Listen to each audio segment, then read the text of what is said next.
Murder by Experts. The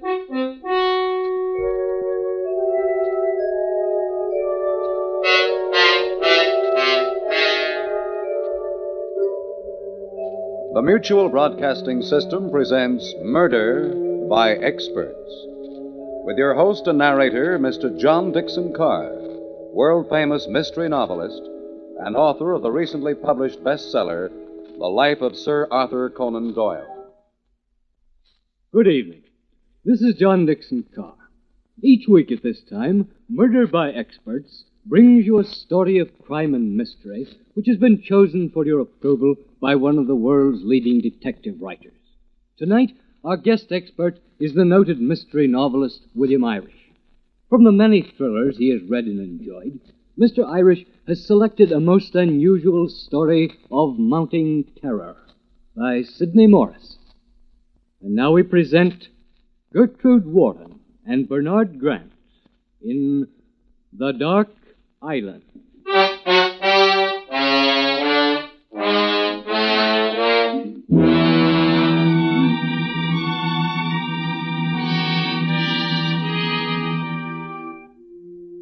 Look now at the small tree-covered island, lying in darkness several miles off the rocky coast of Maine. Now and then, the moon breaks through the clouds, revealing for a few brief moments the figure of a girl, pacing back and forth on the boat landing by the water's edge. She watches anxiously as a small launch approaches the island.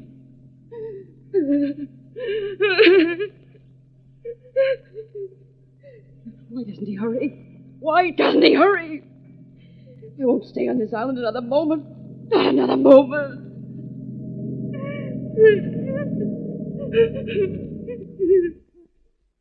You all right, ma'am?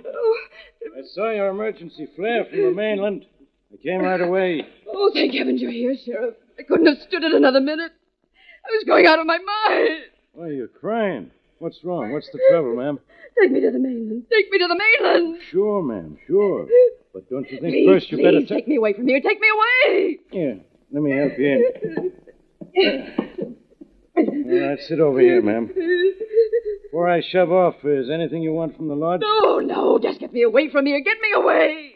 Just as you say, ma'am.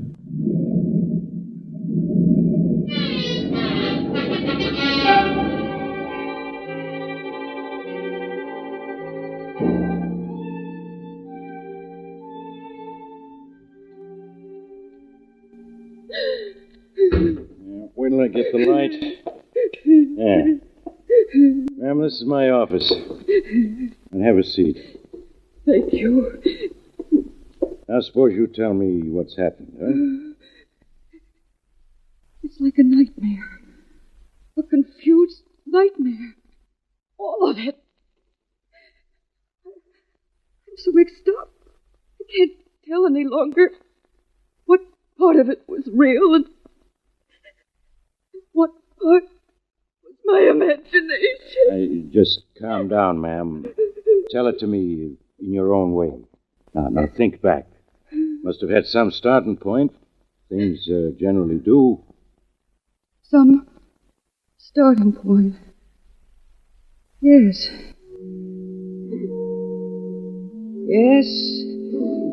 It began that morning I saw him for the first time. Could it have only been last spring?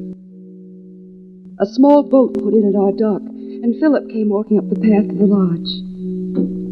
I can see him now, tall and sunburned, with the wind blowing through his blonde hair. He was the handsomest man I'd ever seen, despite the long, cruel scar on his cheek. He smiled for a moment as he saw me, and then he spoke.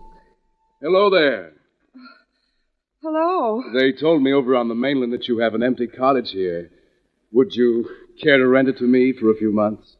Rent the cottage? Why, my father would never have rented it.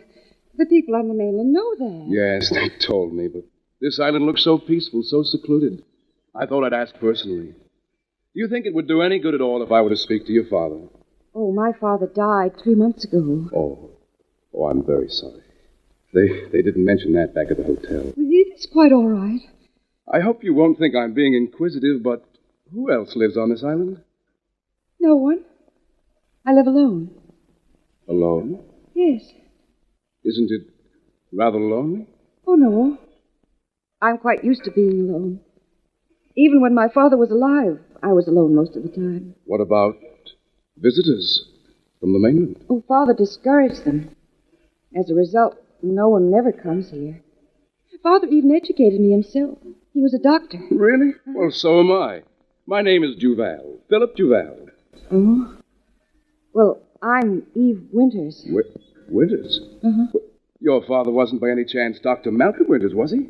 Yes. Well, this is a surprise.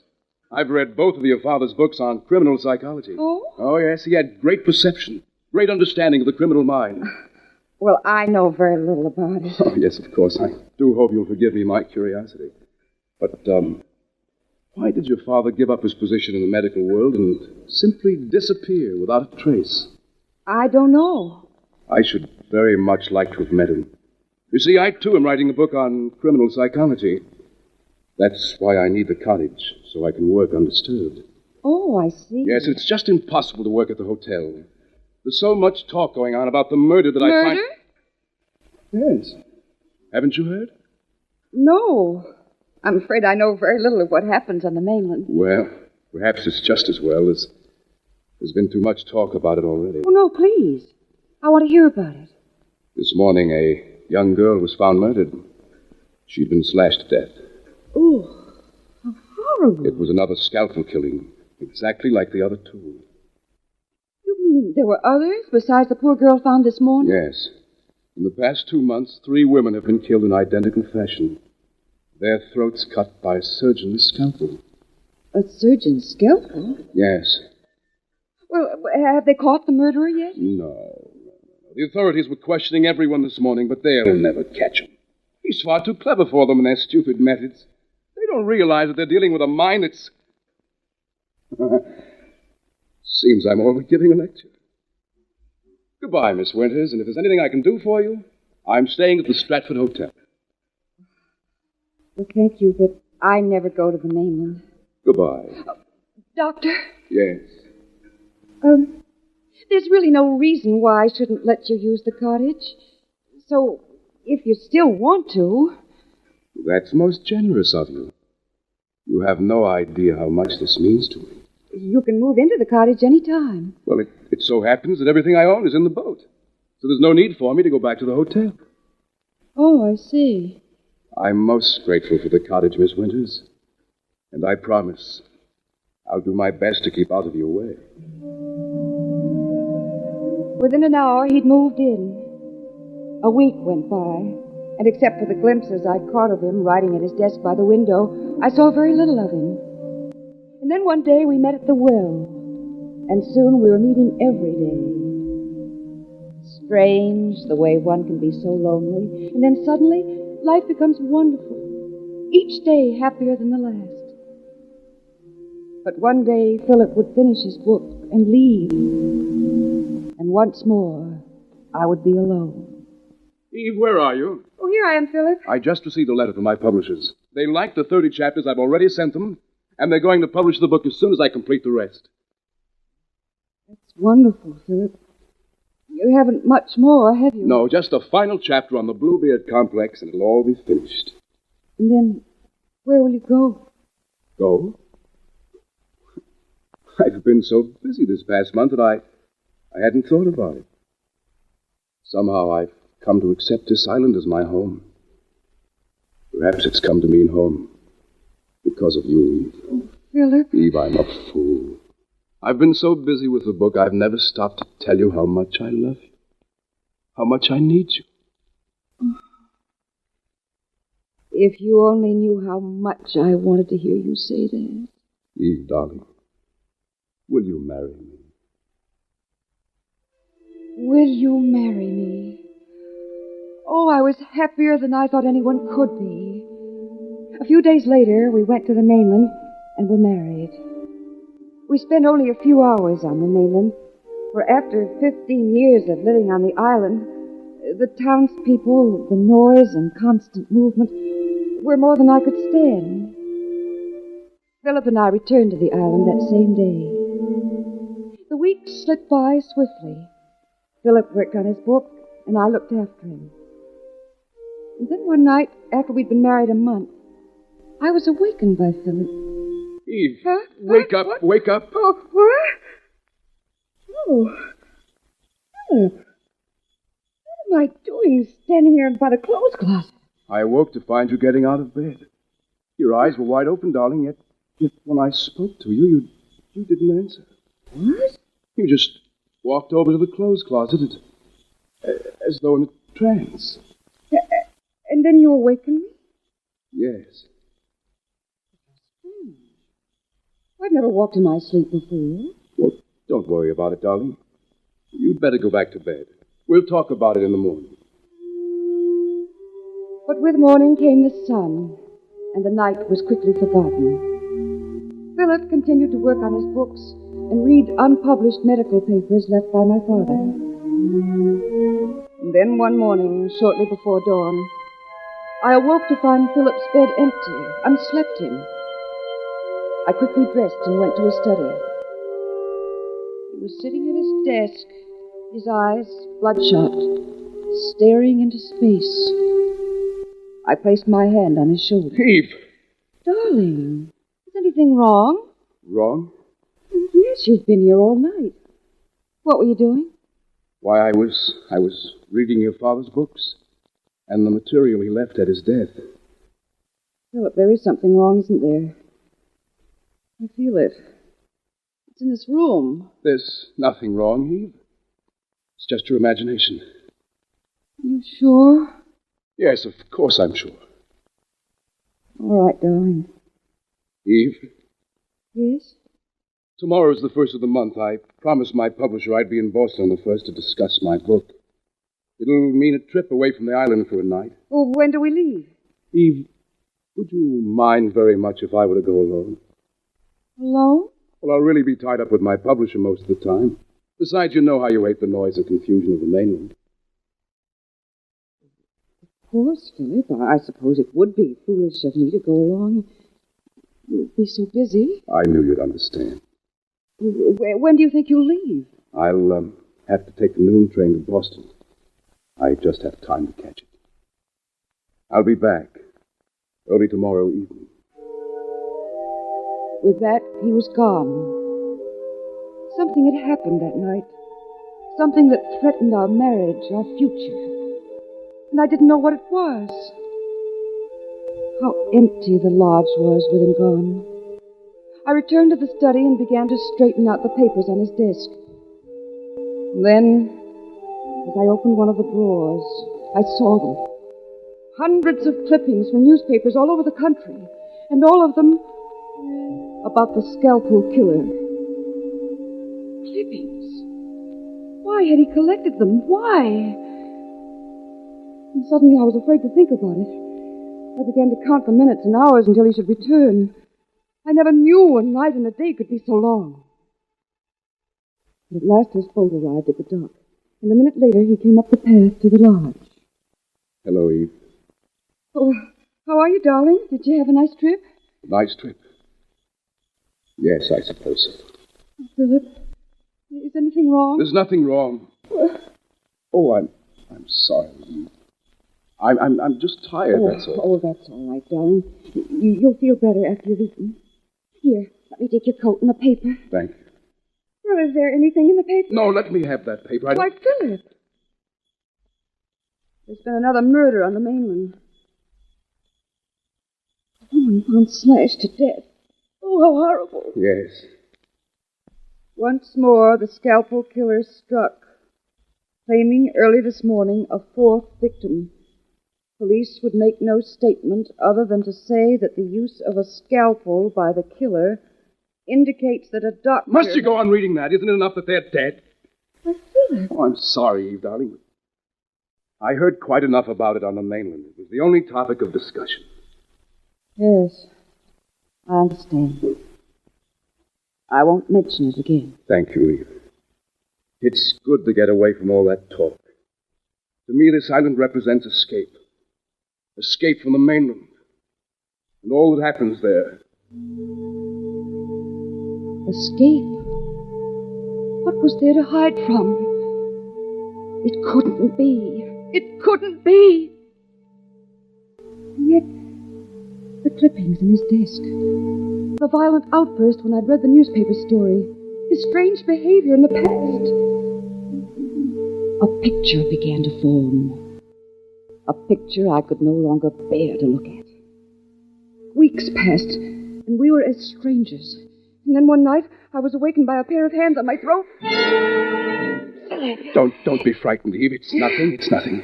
Why did you put your hands on my throat? You were tossing in your sleep. I just wanted to see if you had a fever. No, I'm all right.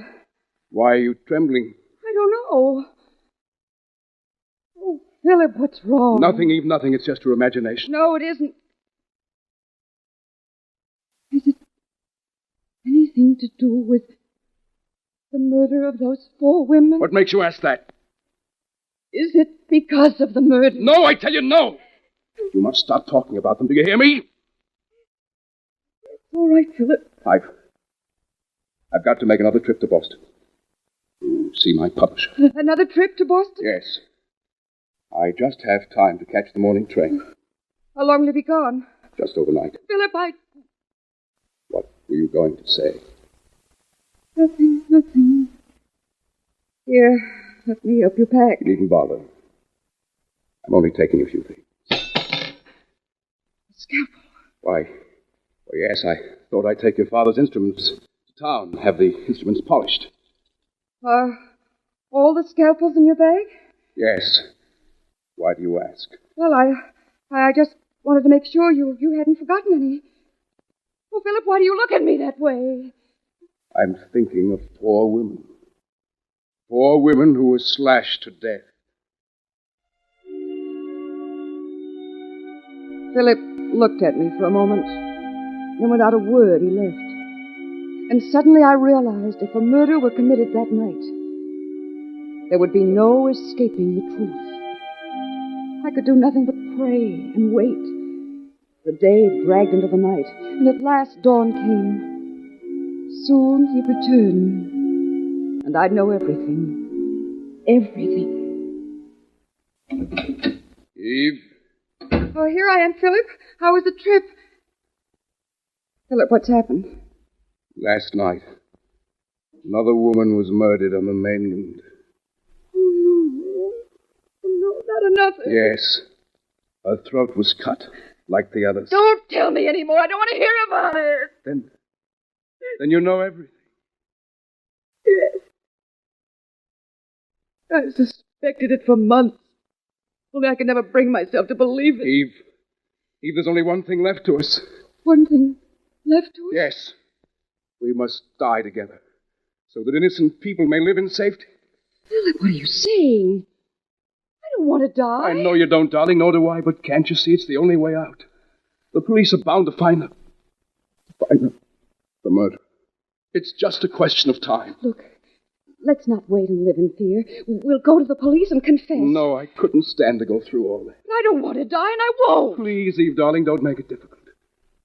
You know I can't allow you to live. It's too dangerous. So that's it. Get rid of me so you can go on living in safety. You know better than that, Eve. I love you. When you die, I shall follow you. No! I won't let you kill me. I've got to, darling. I'll try not to hurt you. Philip, now you stay where you are. Stay where you are. I prayed this wouldn't be necessary. But last night's murder leaves me no choice. You must die. You stop following me, Philip. I'm warning you. What are you getting from under that coat? Don't move, Philip. If you come any closer, I'll shoot. After what I've been through, a gun doesn't seem very frightening. I'm warning you, Philip. I'll shoot. I'm not going to die for your crimes. My crime? Yes. You've killed 5 women, but I shan't be the 6th. You believe I murdered those 5 women? Well, you've admitted as much. Eve, darling, put that gun down and listen to me, please. You know the reason your father brought you to this island as a child. No, I don't. I do. And haven't you ever wondered why he practically kept you a prisoner on this island? Educating you himself. Oh, you're trying to put me off my guard with this talk. Now, you stay where you are, Philip. Among the papers your father left upon his death, I found some which gave a clue as to the reason he retired to this island. What? Yes. It all began when you were 10 years old and lived in Boston. Your father found you one night walking through the house in a trance. Night after night, your father stayed up watching you. Then one night, while in a trance, you strangled your cat to death. Oh, you're lying. Think back to when you were 10 years old. Didn't you have a cat?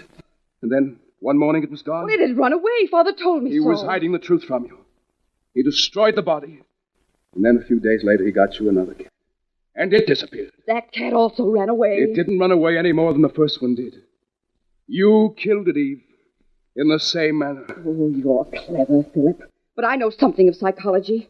You can't break me down with such a story and take this gun. Listen to me.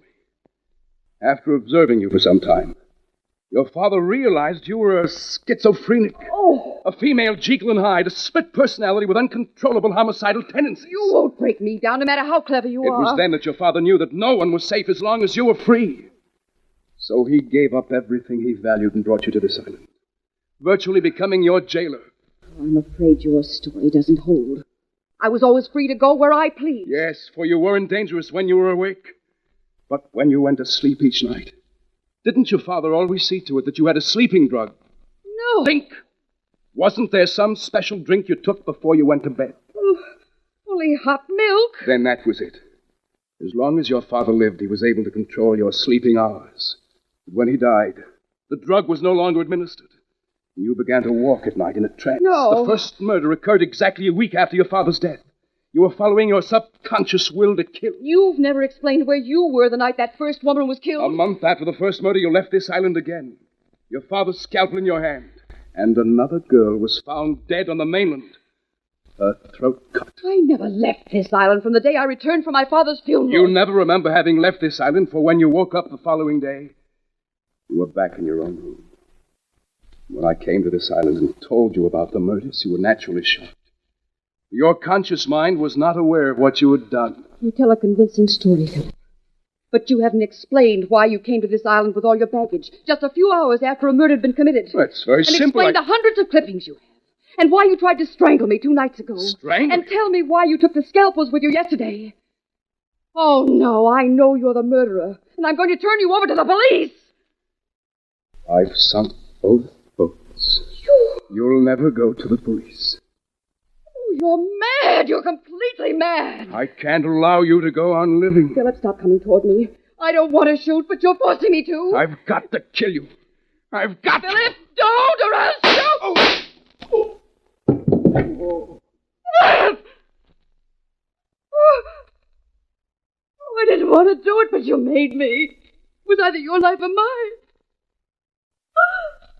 Nothing you said was true, nothing. You're trying to break me with that story and then murder me as you did the others.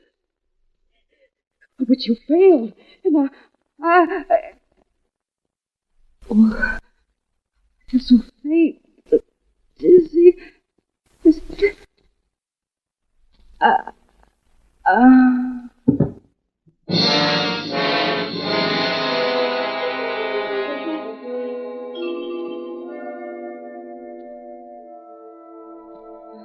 When I recovered consciousness, I found myself in my own room. It was just dusk.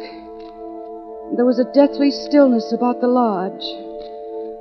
I got up and went into the living room. Philip's body was on the floor, barely discernible in the dark. Fear welled up in me, and I found myself screaming. I ran out of the lodge and down to the dock. But both boats were sunk, just as he'd said. My legs gave away, and I sank to the ground. And then I remembered the emergency flares in the boathouse. I thought you'd never arrive, Sheriff. I waited and waited in the darkness, and it seemed as if I were alone in the world, utterly alone. There, ma'am. You're all right now. You gotta get a hold of yourself. It's all over now. I didn't mean to kill him. I didn't mean to kill him. Of course you didn't. It was either him or you. You say he was blonde, 6 feet tall, He had a deep scar on his cheek. Yes. He once stayed at the Stratford Hotel. Yes. I remember seeing him now. I recall he slipped off from the hotel when we started questioning the guests. I wondered about him a couple of times. Guess I should have followed him up. Might have saved the lives of a few innocent women. Oh, come now, ma'am. Crying won't do any good. It's all over now. You're safe. Here, lie down on this couch. Stretch out. Get a little rest. That's it. Couple of hours, it'll be dawn. You'll feel better when you see the sun shining. You won't leave me, will you? No, ma'am. I'll stay here with you. While you're getting a little sleep, I'll write out a report of what happened. I couldn't bear to be alone. No, you won't be. Close your eyes. Try to get some sleep. That's it. That's it. Poor girl. Well, it's all over now. She can sleep in peace.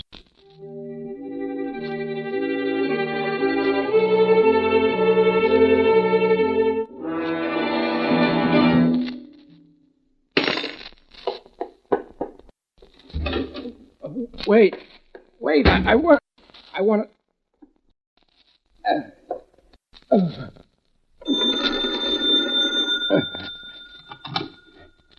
Number, please. Agnes, get me Judge Donnelly. Yes, Sheriff.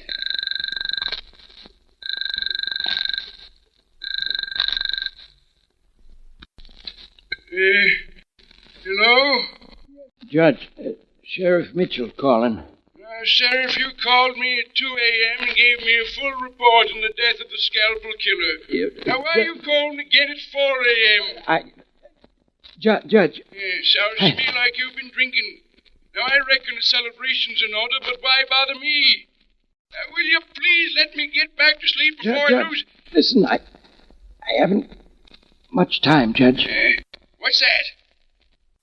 The scalpel killer wasn't Philip Duval. What are you saying, Sheriff? He was right. Right about what? The girl, Eve. The girl? Notify to be on lookout. Brunette, 5'4", gray eyes. You've had one too many, Sheriff. First you phone and tell me it was Duval. Then you say it's the girl. Now, what proof have you got she's guilty? There's a scalp on the floor, Judge. And my throat. I'll never live to finish.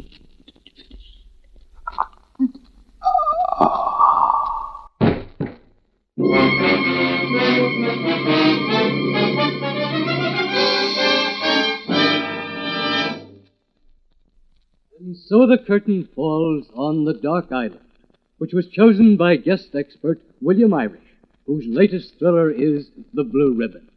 Next week at this time, Murder by Experts brings you a story of a jealous wife and a husband bent on murder, with a most unusual ending, selected for your approval by Elysier Lipsky.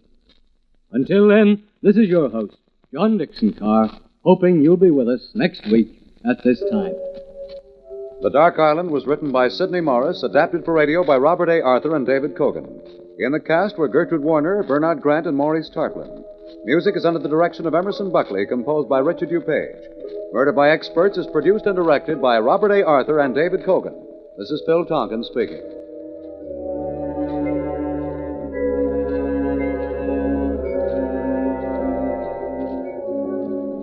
This is the Mutual Broadcasting System.